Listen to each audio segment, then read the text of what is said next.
এই সংসাৰত মানুহৰ জীৱনলৈ প্ৰকৃততে দুখ ক'ৰ পৰা আহে?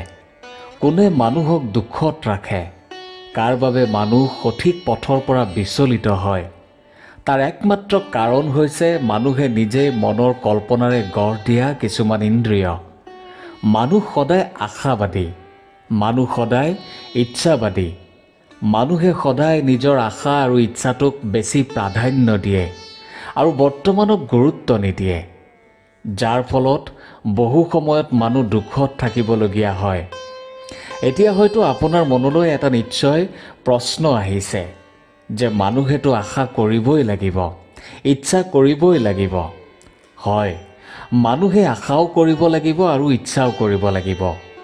এইখিনিতে চিন্তা কৰিব লাগিব যে আপোনাৰ ইচ্ছা আৰু আশা কাৰ লগত জড়িত হৈ আছে। প্ৰায় মানুহৰ আশা আৰু ইচ্ছা জড়িত হৈ থাকে তেওঁলোকৰ ইন্দ্ৰিয়বোৰৰ লগত। যেনে ধৰক শইকীয়াহঁতৰ ঘৰত গাড়ী এখন আছে, মোৰো এখন হোৱা হ'লে। কলিতাৰ ল'ৰাই ভাল চাকৰি এটা পাইছে, আমাৰ পোনাকণেও ভাল চাকৰি এটা পোৱা হ'লে। বৰুৱানীৰ ছোৱালীজনী দেখাটো সিমান ধুনীয়া নহয়, তথাপি তাই ভাল ল'ৰাই পালে। ল'ৰাজনে ONGCত চাকৰি কৰে।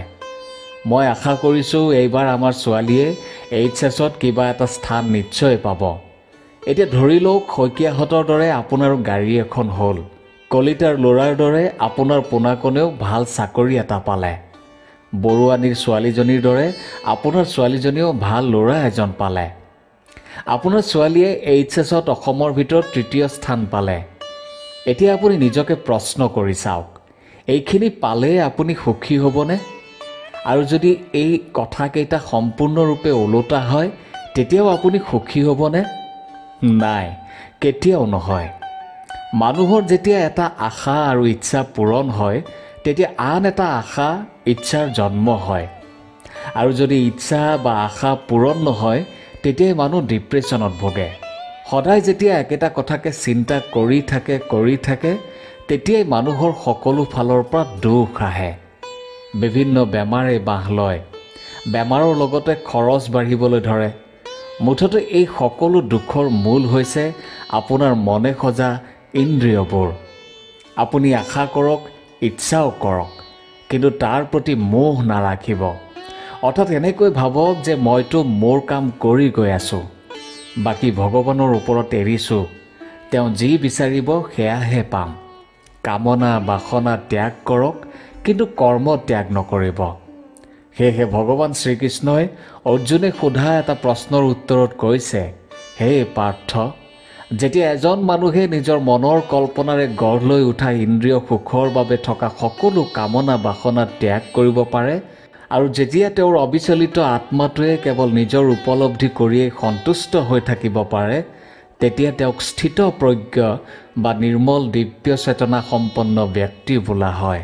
যিজন ব্যক্তিৰ মন তিনি দুখ অৰ্থাৎ আধি দৈবিক, আধি ভৌতিক আৰু আধ্যাত্মিকৰ মাজতো চঞ্চল হৈ নপৰে, অথবা সুখৰ সময়তো যিজনে আপোন পাহৰা হৈ নপৰে, যিজনৰ মনৰ পৰা আসক্তি, ভয় আৰু খং আঁতৰি গৈছে, তেওঁ কেতিয়াও দুখত নাথাকে।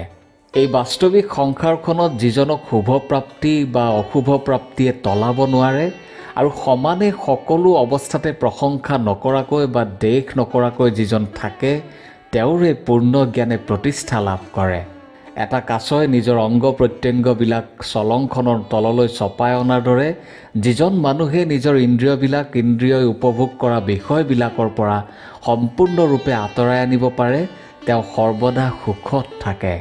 যিজনে কেৱল ইন্দ্ৰিয়ৰ উপভোগৰ বস্তুবিলাকৰ কথা ভাবি থাকে, সেই মানুহজনৰ সেই বস্তুৰ প্ৰতি আসক্তি জন্মে আৰু আসক্তিৰ পৰা কামনাৰ উদ্ভৱ হয় আৰু কামনাৰ পৰা ক্ৰোধৰ উৎপত্তি হয়।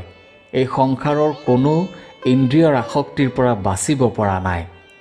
শিৱ আৰু ব্ৰহ্মাকে ধৰি সকলোৱে ইন্দ্ৰিয়ৰ অধীন। শিৱ গভীৰ তপস্যাত নিমগ্ন আছিল, কিন্তু পাৰ্বতীয়ে যেতিয়া ইন্দ্ৰিয় সুখৰ ইচ্ছা জন্মাই তেওঁক বিচলিত কৰি তুলিলে, তেওঁ পাৰ্বতীৰ প্ৰস্তাৱত মান্তি হ'ল, ফলত কাৰ্তিকৰ জন্ম হ'ল। ক্ৰোধে মহাভ্ৰমৰ সৃষ্টি কৰে। মহাভ্ৰমৰ ফলত স্মৃতিশক্তিৰ বিভ্ৰম হয়। স্মৃতিশক্তিৰ বিভ্ৰমৰ ফলত বুদ্ধি লোপ পায় আৰু বুদ্ধি লোপ পালে বিনাশৰ সৃষ্টি হয়।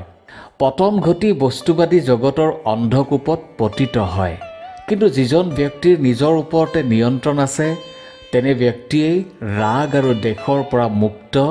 তেওঁ নিজৰ বশ হৈ থকা ইন্দ্ৰিয়বিলাকৰ সহায়েৰে বস্তুবিলাক উপভোগ কৰিও ভগৱানৰ কৃপা লাভ কৰিব পাৰে।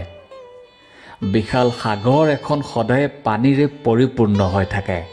তথাপি সদায়ে বিশেষকৈ বাৰিষা বতৰত সেই সাগৰত নতুনকৈ আৰু বহুত পানী সোমায়হি।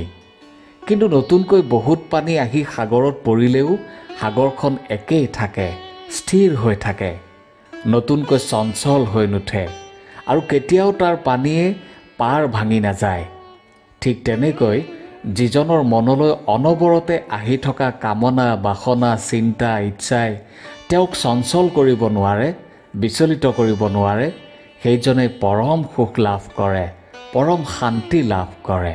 কোনো মানুহে বিহিত কৰ্মসমূহ নকৰাকৈ থকাৰ দ্বাৰাই কৰ্মফলৰ পৰা অব্যাহতি লাভ কৰিব নোৱাৰে। নতুবা কেৱল সন্ন্যাস গ্ৰহণ কৰাৰ দ্বাৰাই মানুহে সিদ্ধি লাভ কৰিব নোৱাৰে। প্ৰত্যেক ব্যক্তিয়ে জড় প্ৰকৃতিৰ পৰা উৎপন্ন হোৱা নিজ নিজ গুণৰ প্ৰভাৱতে কামত প্ৰবৃত্ত হ'বলৈ অসহায় হৈ বাধ্য হৈ পৰে। গতিকে কোনো মানুহে কেতিয়াও কিবা নহয় কিবা এটা কাম নকৰাকৈ থাকিব নোৱাৰে। এই সংসাৰত কিছুমান এনে মানুহ আছে যাক দেখিলে লাগিব যে তেওঁ কোনো বেয়া কাম নকৰে, কিন্তু ভিতৰি ভিতৰি তেওঁ সেই বেয়া কামৰ কথাকে চিন্তা কৰি থাকে। যিজনে নিজৰ কৰ্মেন্দ্ৰিয়বিলাকক দমন কৰি ৰাখিও মনতে ইন্দ্ৰিয় উপভোগৰ কথাকে চিন্তা কৰি থাকে, তেওঁৰ নিশ্চয় মতিভ্ৰম ঘটিছে আৰু তেওঁক মিথ্যাচাৰী বা প্ৰতাৰক বোলা হয়। আনহাতে যদি এজন ব্যক্তিয়ে নিজৰ মনৰ দ্বাৰা কৰ্মেন্দ্ৰিয়সমূহ সংযত কৰিবলৈ চেষ্টা কৰে আৰু অনাসক্তভাৱে নিজৰ কৰ্তব্য সম্পাদন কৰিবলৈ লয়, তেওঁ এই সংসাৰত বিশিষ্ট হৈ পৰে। আপোনাৰ কৰ্তব্যৰূপে যি কাম নিৰ্ধাৰিত কৰি দিয়া আছে তাক আপুনি কৰি যাওক। কাম নকৰাকৈ থকাতকৈ কাম কৰা বেছি ভাল। আৰু কাম নকৰাকৈ থাকিলে আপুনি আপোনাৰ শৰীৰ ধাৰণ কৰি থকাটোৱেই সম্ভৱ নহ'ব। যি কামকে আপুনি কৰিব তাক ভগৱানৰ বাবে কৰা এটা যজ্ঞ বুলি ভাবি লৈ নিষ্ঠাৰে সৈতে কৰক। নহ'লে সকলো কামেই আকৌ সংসাৰৰ বন্ধনত বান্ধ খাই পৰিব। পৰমাত্মাৰ সন্তোষৰ অৰ্থেই কৰ্ম কৰি যাওক। তেনেদৰে কৰ্ম কৰিলে আপুনি সদায় কৰ্মৰ বন্ধনৰ পৰা মুক্ত হৈ থাকিব আৰু আপুনি পৰম শান্তি আৰু পৰম সুখ পাব। ধন্যবাদ।